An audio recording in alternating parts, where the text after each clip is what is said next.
Okay, welcome to our lesson on the derivative of a power of a function.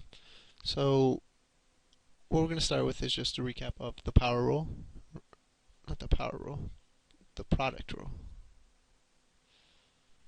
I think I could get that right to start the video. The product rule, which was the derivative of f times g, um, we figured out was the derivative of f times just g plus f times the derivative of g. Then we did the extended product rule, which was the derivative of the product of three functions, and then we worked out to the derivative of the first one times the next two, then take the derivative of the second one times the first and third, and then plus the first and second times the derivative of the third. And then we saw that you could probably extend that to 4, 5, 6, etc. functions. But now we're going to sort of ask the question, what is the derivative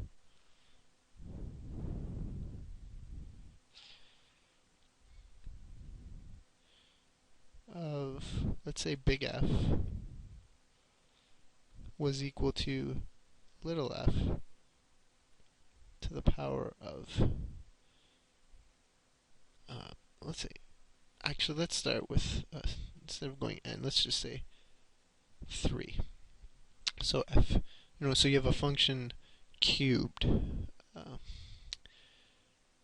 Well, all that means is f at x times f at x times f at x. So it's really just the product of three functions, right? It's really just the extended product rule, but all your functions in this case are the exact same, which should actually make things easier, right? So if we want to do f, big F prime, then we'll take the derivative of the first one times the second two, plus leave the first one times the derivative of the second times leave the third, plus leave the first two times the derivative of the third one. So all these terms are actually the exact same thing, right? We have f at x, and then there's two of them, so you could say f at x squared, right, times f prime at x, and then you have that same thing here, right?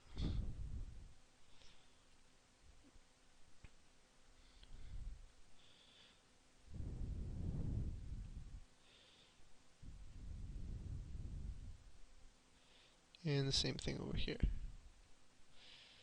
third term. So we have three of these, so we could write that as 3 times f at x times f prime at x. Okay, so that's the derivative of this, right? That's the derivative. Oh, sorry, this was squared. Okay, so that was cubed. Well, okay, so what about, not cubed, but let's say it was to the power of, let's say something like n. What if f at x was equal to f at x to the power of n? Well, okay, so that would be f at x times f at x times da da da times f at x, and then there would be n many of these, right? There's n of these. So we take the derivative of the first one times the rest. So how many would there be of the rest, right? If we took the derivative of this one, then how many would there be here? There'd be n minus 1, right? 1 less than n. So let's just write f at x to the power of n minus 1, because there'd be n minus 1 of them. Plus, then you take the derivative of the second one and leave the rest. But how many of the rest would there be? Again, there would be n minus 1. So we'd have f prime. So this is the second one here. And then f at x times n minus 1 plus, and then you're going to have a bunch of the same, right? And then all the way down, and your last one would be the exact same.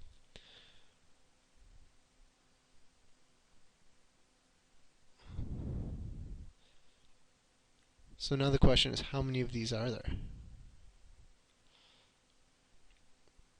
And since there was n many terms, there would be n of these. So if you added them all up, that would be the same as just multiplying by n. And I'm going to write this in the opposite order to this. So I'm going to write f at x to the power of n minus 1 times f prime at x. Okay, so that's the derivative of this. So what you might notice is this kind of looks like the power rule, eh? It's a function to the power of n, and then n becomes the coefficient that you multiply. The power drops down by 1, but now since it's not just x in here, it's a whole function, you have to multiply by the derivative of the what's to the power of n, the function that's inside here. Okay. So I'll do an example in a second. Just before I do that, I just want to say you're going to see in a coming rule. I think it'll probably be one of the next rules. Might be in the next rule.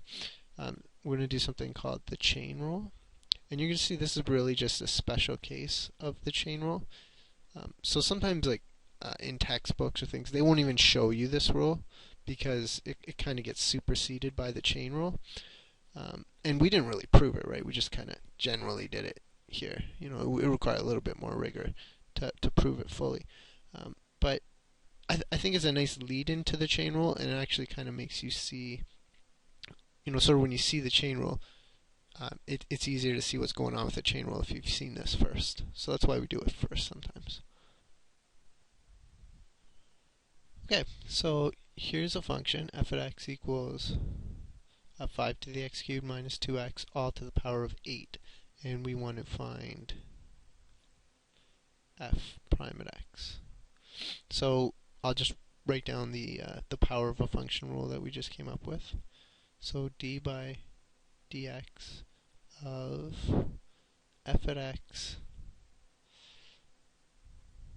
to the power of n was equal to n times f at x to the power of n minus 1 times the derivative of f. So it's kind of like the power rule, right? The n comes down, sort of, becomes a coefficient, and then the power reduces by 1, and then you have to take the derivative of the inside. So f prime at x equals, so we're going to, this will become the coefficient, times the function,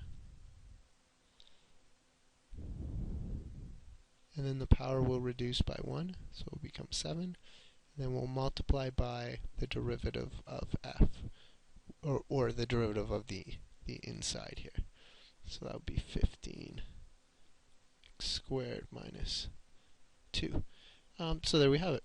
And that's all nice and factored too, right? Well, pretty factored. So there, we've done the derivative. So again, do you need this rule? Well, if you didn't want to use this rule, you could have expanded this 8 times, right? You could have done this to the power of 8 and multiplied this out 8 times, and then done the derivative of the polynomial. But it would have been very, very difficult. So here's a good example of why the power rule, which gave us the product rule, which gave us the extended product rule, which gave us the power of a function rule, is it's pretty useful in this example. Oops. Okay, so let's do another one. Okay, so here's a function, y equals 2x minus 3 cubed times x squared. We want to find the equation of the tangent to this curve at the point 2, 4. So just as a good rule, just make sure this point is on the curve, which if you subbed in 2 for x, x, you would get 4 for y. So yes, it is on the curve. So we've done this question, similar questions lots of times, right? To get the equation of the tangent, you must first find the slope, which is the derivative. So we'll find the derivative of this. So notice this is a product of two functions. In order to get the derivative of this one, I'm going to have to use the rule I just came up with, the power of a function rule, right? It's a power of a function. So the power will become our coefficient times the function. Then the power reduces by 1, and we multiply by the derivative of the inside, which is just 2. So again, product rule, first function, second function. This is the derivative of the first function times the second function plus, now you leave the first function, times the derivative of the second function, should be 2x. So now you might say, okay, let's simplify. But what's our next step? Our next step is to find the derivative at this point. So don't simplify, just sub it in. There's no point in simplifying. You're just risking, making an error. So that's a good, rule, or a good, sort of thing to follow if you're evaluating a derivative at a point. There's no point in simplifying first. You're just risking making errors. So we're just subbing in x equals 2 to the derivative to find the slope at that point.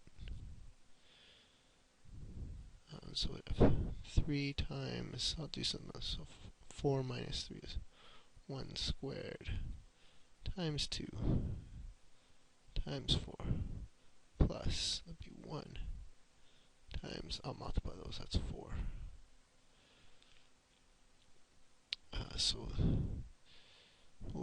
Something's off of my, oh no, 3 times 1 squared times 2 times 4. So that would all work out to 24 plus 4, 28.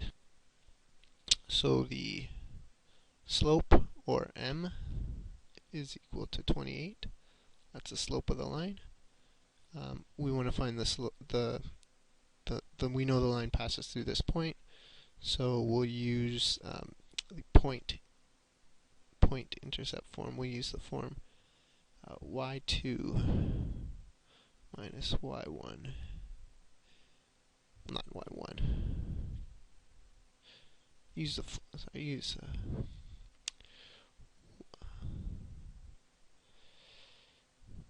y minus y1 is equal to m times x minus x1. So y1 would be, your point y. So y minus 4 equals 28 times x minus 2. Y minus 4 equals 28x minus 56. And then if we want it in standard form, we'll just make one side 0 minus y. So minus 56, and then I'll add 4.